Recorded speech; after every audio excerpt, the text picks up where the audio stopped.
El gobierno asegura que el crimen organizado y el narcotráfico intentan afectar a la democracia. Hace un llamado a la unidad de las funciones del Estado para afrontar esa amenaza. En tanto, el Consejo de Seguridad del Estado declara la minería ilegal como otra amenaza a la seguridad. Las cámaras de minería y organizaciones indígenas reaccionan. Jorge Glass Espinel se benefició con la unificación de condenas. Ahora solo deberá pasar una condena de 8 años. El ex vicepresidente seguirá en libertad.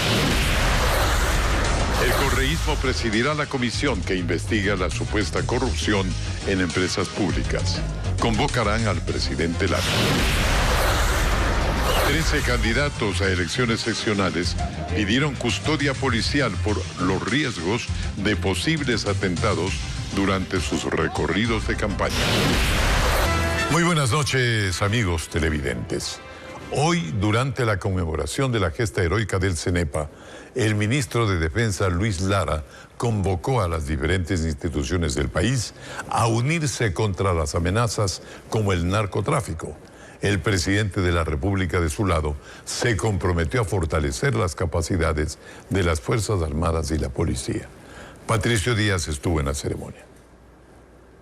Es una recreación de cómo, en enero de 1995, las Fuerzas Armadas ecuatorianas tomaron base norte en el CENEPA, que fue ocupada por el ejército peruano.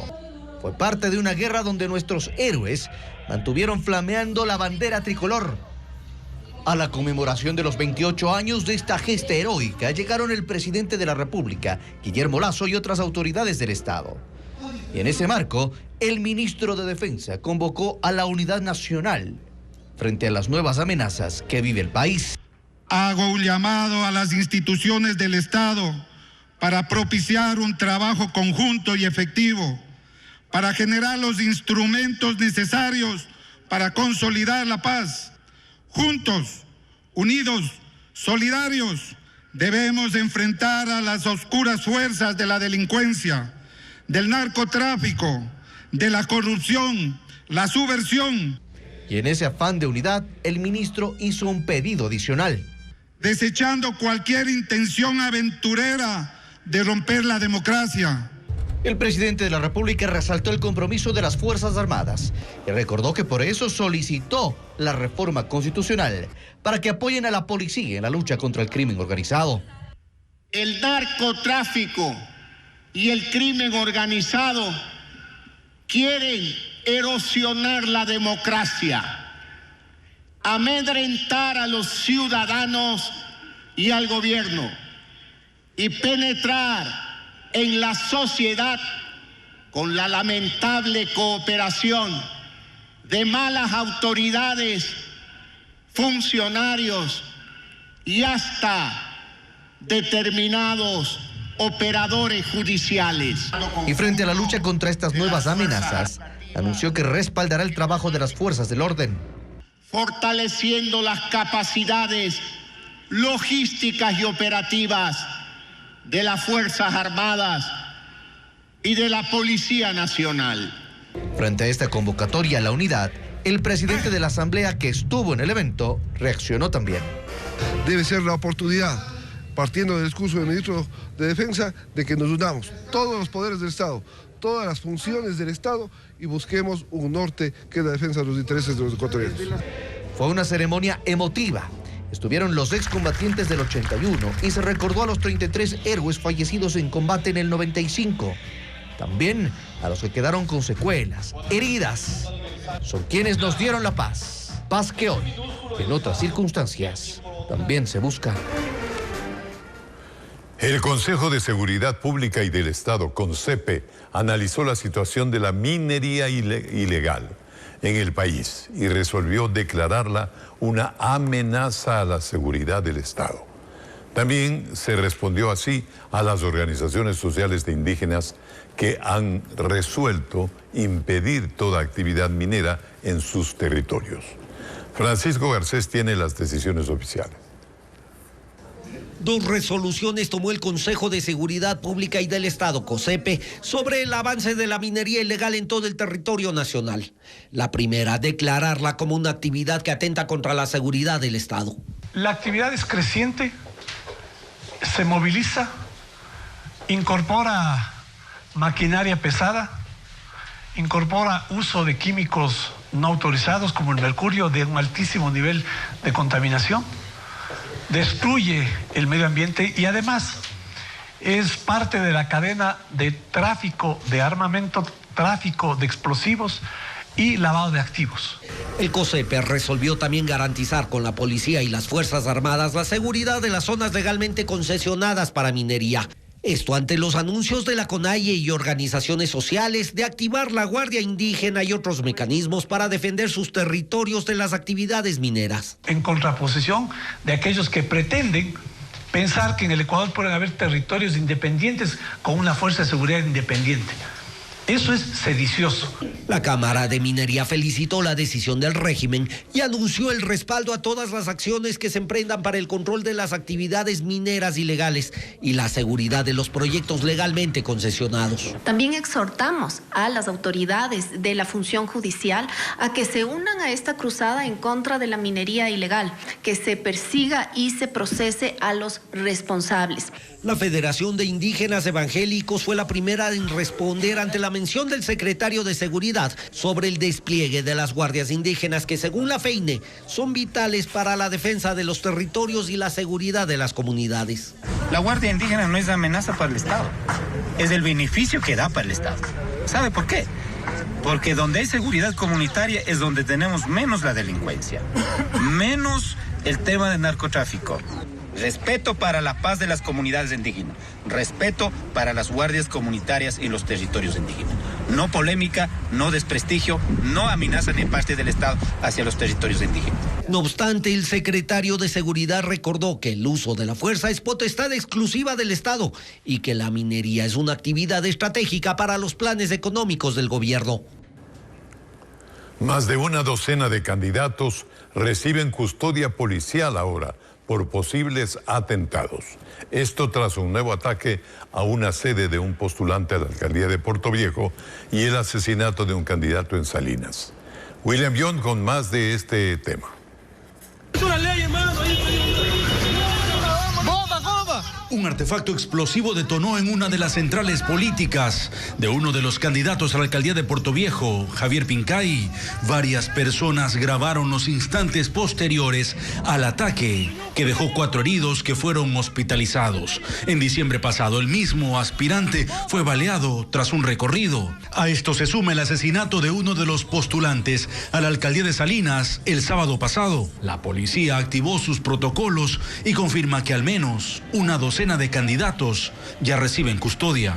El principal requisito para que una persona tenga seguridad es que él quiera, ¿no? Las personas deben solicitarlo a través del CNE. Nosotros canalizamos aquí en la policía, tenemos un departamento donde que hace un análisis. Si esta persona ha recibido llamadas, ha sido víctima de algún atentado, y nosotros inmediatamente ponemos las seguridades correspondientes. Se entenderá, son casi como 4.000, 5.000 candidatos. La policía no tiene tantos efectivos policiales para destinarlo a este servicio. Y confirmó que en estas elecciones la seguridad tendrá estrategias distintas. Dentro de los 52.000 policías asignados para el 5 de febrero estarán agentes de unidades especiales haciendo trabajo de inteligencia en los recintos electorales ubicados en zonas de mayor riesgo. Protocolos donde ya está establecido en caso de sicariatos, en caso de artefactos explosivos. Nosotros también tenemos gente de inteligencia que va a estar alrededor de estos recintos de votación. Va a haber también más uniformados, va a haber grupos de reacción del GIR, del GOE. Esmeraldas, Portoviejo, Guayaquil y Machala son las ciudades que tendrán mayor despliegue para evitar atentados el día de las elecciones. El Consejo Nacional Electoral solicitó al gobierno que el día siguiente de las elecciones de febrero sea declarado como feriado. Byron Andino nos indica que las extensas actividades de conteo de votos, y aquí hay muchas candidaturas, que habrá para el personal de los recintos, será el justificativo. Y ahora queda pendiente la respuesta del gobierno. La preocupación de los vocales del Consejo Electoral es que el conteo de votos de los comicios del 5 de febrero demorará incluso hasta el siguiente día. Los simulacros mostraron la magnitud que deberán afrontar. La cantidad de información triplica y hasta cuadriplica a todas las elecciones anteriores que hemos pasado. El tiempo que lleva a realizar el escrutinio y posiblemente vaya hasta la medianoche o las primeras horas de la madrugada del siguiente día. Por ello pidieron al gobierno que se declare por esta vez al 6 de febrero como feriado, que conlleva en la práctica ahora el que se deba votar sobre alcaldes, prefectos, consejo de participación y el referéndum, entre otras dignidades. Los miembros de la Junta Receptora del Voto realizando el escrutinio de las seccionales o 2 o 3 miembros de la Junta Receptora del Voto estarán trabajando en lo que es referéndum y Consejo de Participación Ciudadana y Control Social. 16 actas de escrutinio que tienen que llenar y esto hace que la complejidad del escrutinio sea grande. Por eso es que se ha aumentado personal. Tenemos 2.000 operadores de escáner y 2.000 asistentes de escáner.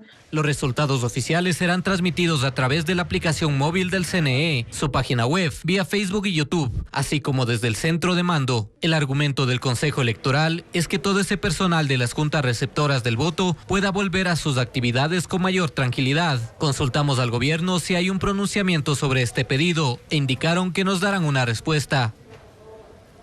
La Fiscalía vinculará a 10 personas más en el caso Petroecuador, entre ellos el exgerente de Comercio Internacional de la estatal, Nilsen Arias, quien al momento también es procesado en Estados Unidos por lavado de activos. Además, imputará por cohecho a los representantes de las comercializadoras internacionales, Gumbor y Vitol. La fiscal general Diana Salazar solicitó al juez que fije fecha y hora para la audiencia.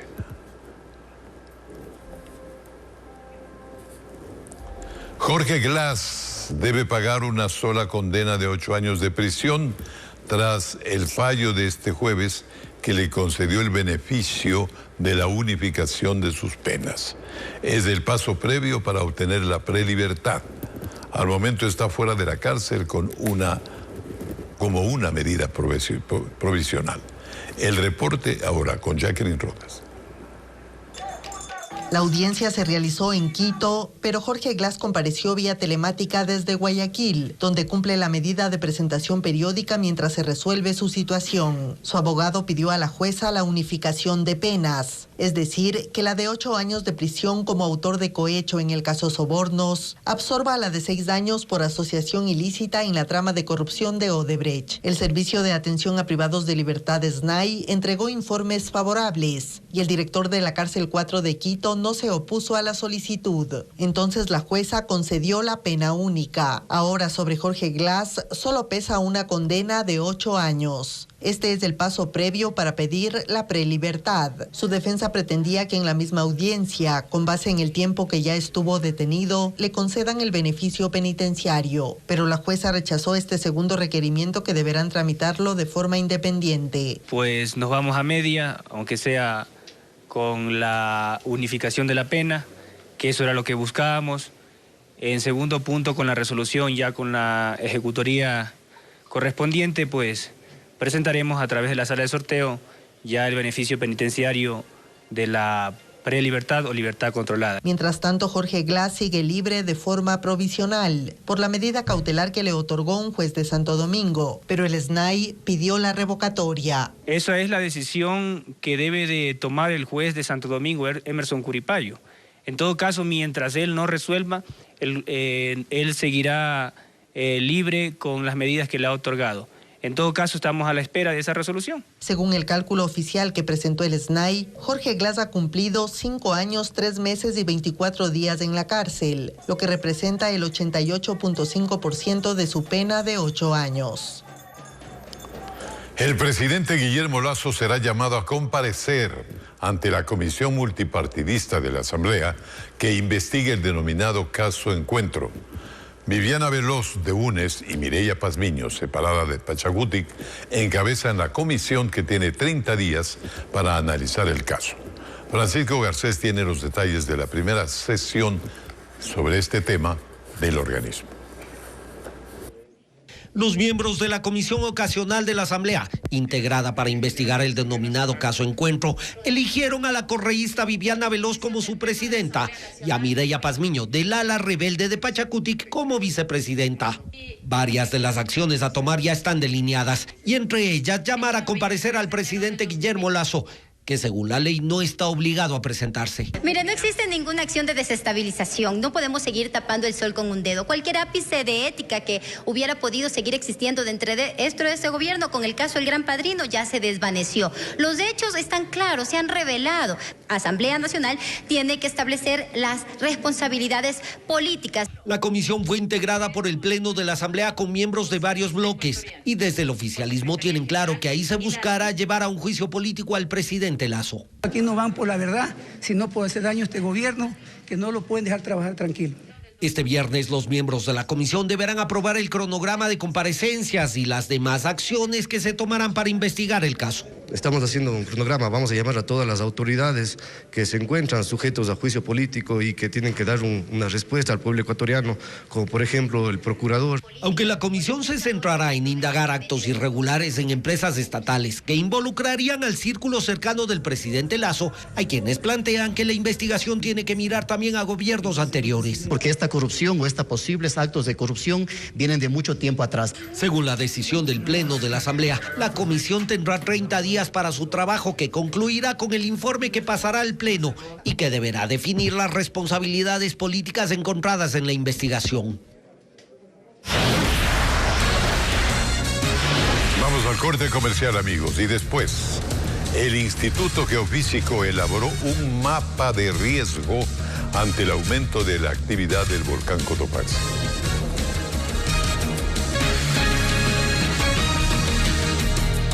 El volcán Cotopaxi registró un descenso en su actividad superficial, pero se mantiene el proceso eruptivo. El Instituto Geofísico elaboró, y esto es gran noticia, un mapa de riesgo que ya debemos conocer todos.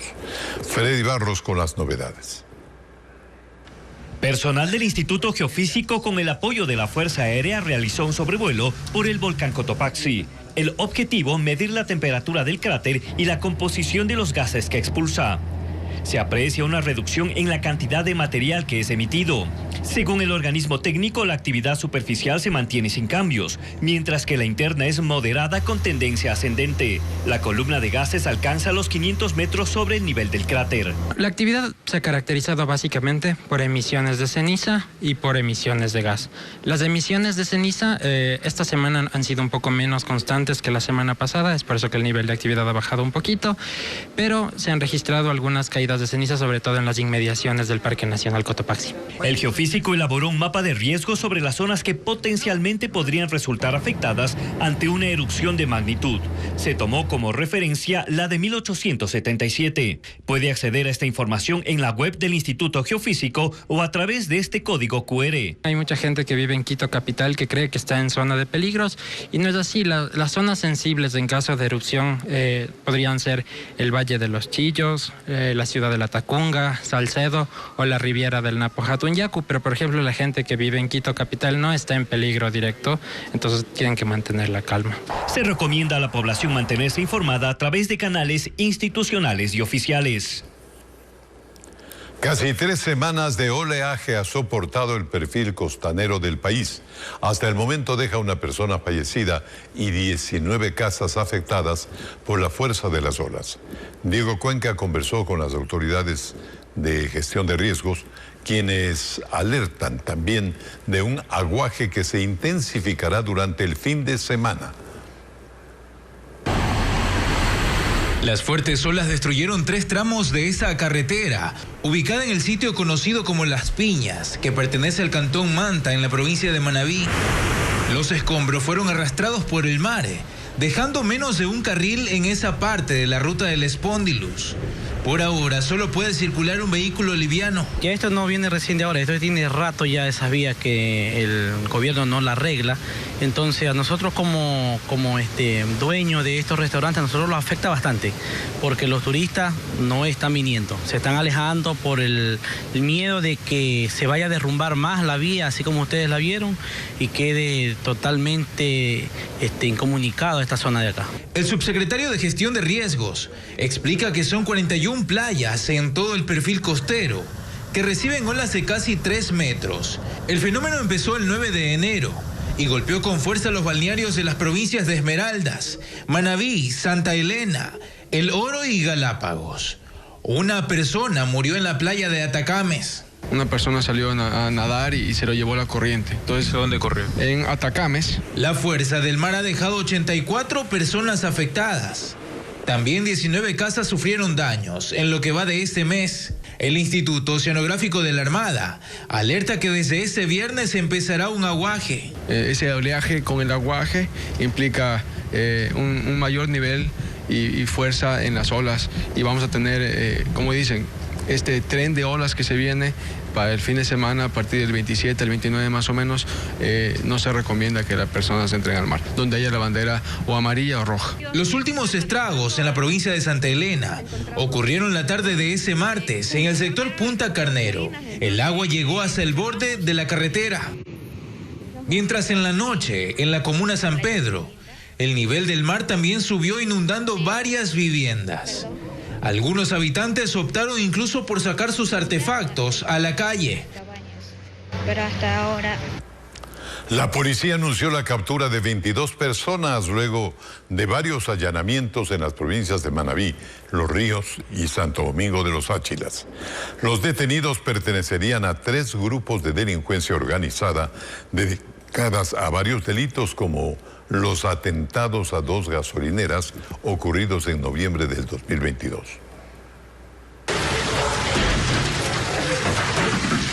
Los operativos se realizaron la madrugada de este jueves en varios puntos de las provincias de Manabí, Los Ríos y Santo Domingo de los Áchilas. Agentes de la Unidad de Inteligencia Antidelincuencial, en coordinación con Fiscalía, capturaron a 22 personas que estarían relacionadas a delitos como asesinato, extorsión, tráfico de drogas y más. 2 de los aprehendidos tendrían relación con los atentados que se reportaron en gasolineras de Santo Domingo en noviembre de 2022. Las autoridades indicaron que en estos resultados cayeron miembros de 3 bandas de delincuencia organizada. Pertenecían a varias organizaciones, principalmente los Choneros, los Lobos y R7, lo cual nos permite atacar a diferentes organizaciones. En las casas intervenidas se incautaron armas de fuego, droga, celulares, vehículos, entre otras evidencias. Otro de los detenidos es un teniente coronel de la Policía Nacional. Según la propia institución, actualmente se desempeñaba como jefe distrital del Cantón Buena Fe en Los Ríos.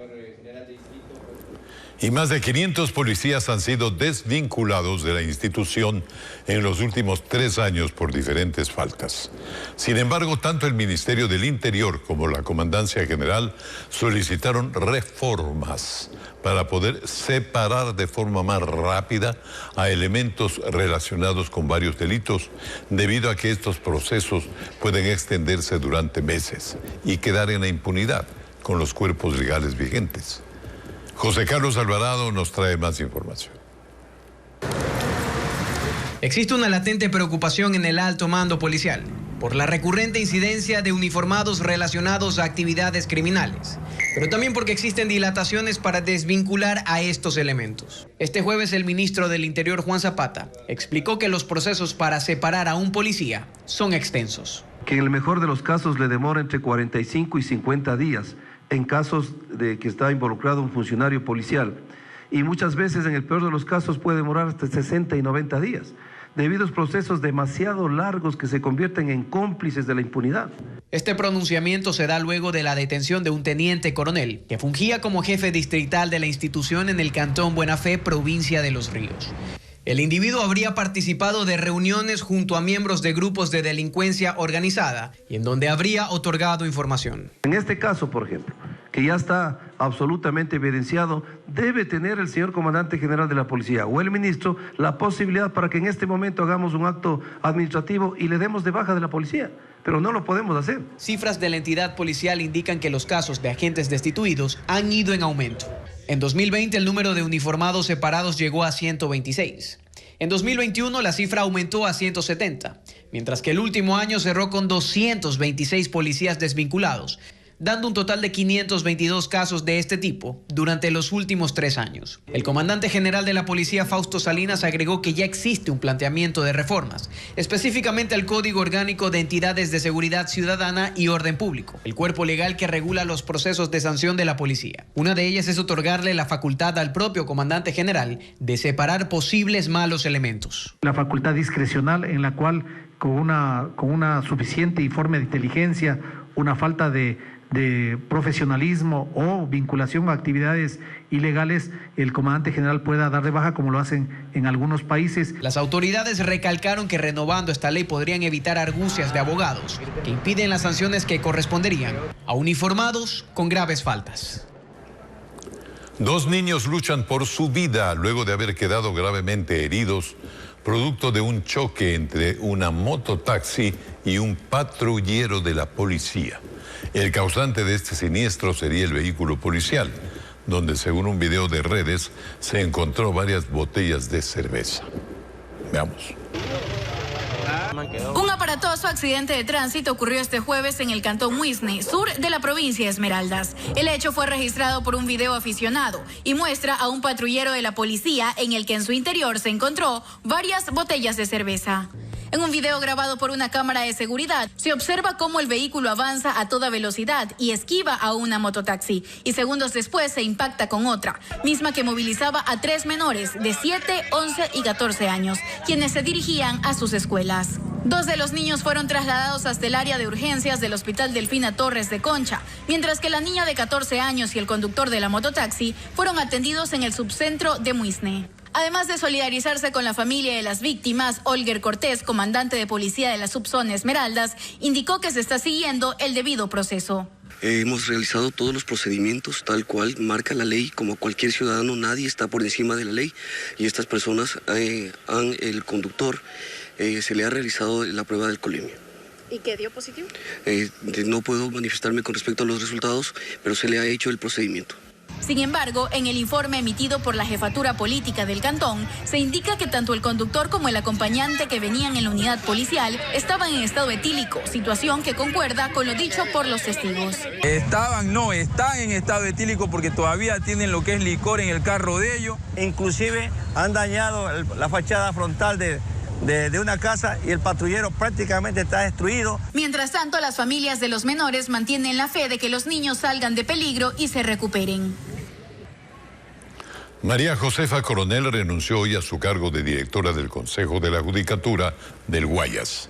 A través de un comunicado, anunció la renuncia justificando su decisión en el problema presupuestario que existe en la entidad que presidía y que no tiene un panorama claro para ser solucionado. La dimisión se da un día después de que el nuevo presidente temporal del Consejo de la Judicatura, Álvaro Román, anunciara que los directores provinciales serían evaluados para analizar si deben ser retirados. María Josefa Coronel estuvo al frente de la dependencia por 1 año y 4 meses.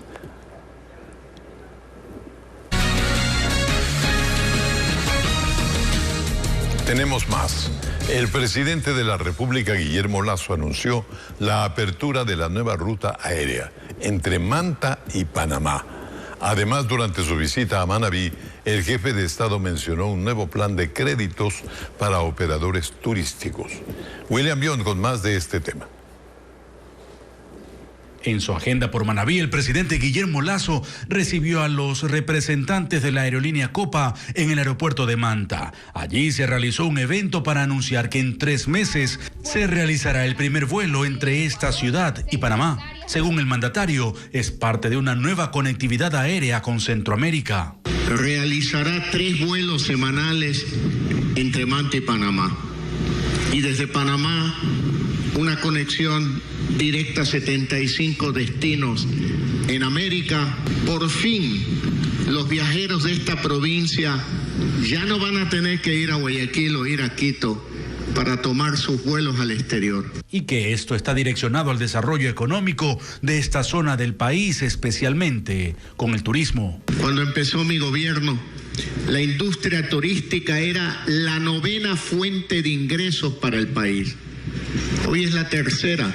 después del camarón y el banano. El ministro de Turismo, Nils Olsen, confirmó un nuevo plan de créditos, todos encaminados a la reactivación. De un nuevo crédito que se llama Reactiva Turismo, que es un crédito al 5%, 10 años plazo, principalmente para los micro y pequeñas empresas de todo el Ecuador. El jefe de Estado además aprovechó para anunciar que están trabajando en la construcción de nuevos hospitales, entre ellos el de Pedernales.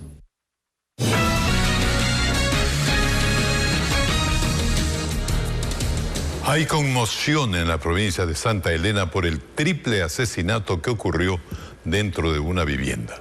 Los criminales irrumpieron en una fiesta familiar y mataron a padre e hijo, músicos de una reconocida orquesta de la península. Diego Cuenca nos informa que entre las víctimas hay una niña de apenas 2 años que recibió 2 disparos.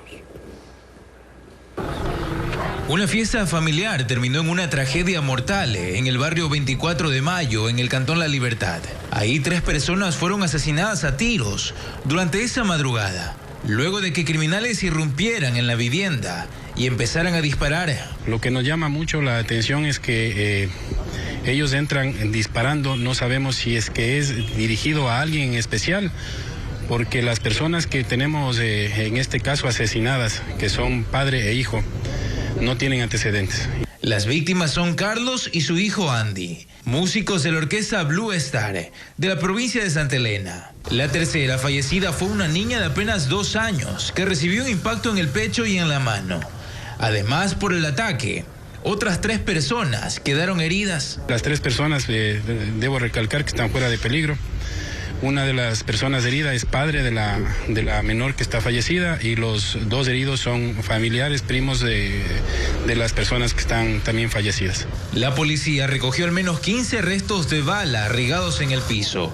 Tras este hecho, la atención a los habitantes de la zona continúa, porque en lo que va de ese mes ya son 12 muertes violentas en toda la península. De lo que yo tengo uso de razón, en el año que pasó, 9 asesinatos. En la esquina, al norte, al sur, al este y al oeste, de aquí, de este sector, 9 muertes el año que pasó. Los investigadores manejan la hipótesis de que los sicarios se equivocaron en el ataque. Hay versiones de personas que se encontraban en la parte externa que escuchan a estos delincuentes manifestar de que se equivocaron. Los agentes buscan identificar a los criminales para aclarar este triple asesinato que conmociona a la península. Otro crimen en Guayaquil. Hasta el sur de la urbe llegó la policía para verificar el cadáver de un hombre al costado de la vía. La víctima presentaba un impacto de bala en la cabeza, según el teniente coronel de policía Cristian Meléndez. Además dijo que el cuerpo podría haber sido abandonado en las últimas horas. El hombre aún no ha sido identificado ni se conocen los motivos del hecho.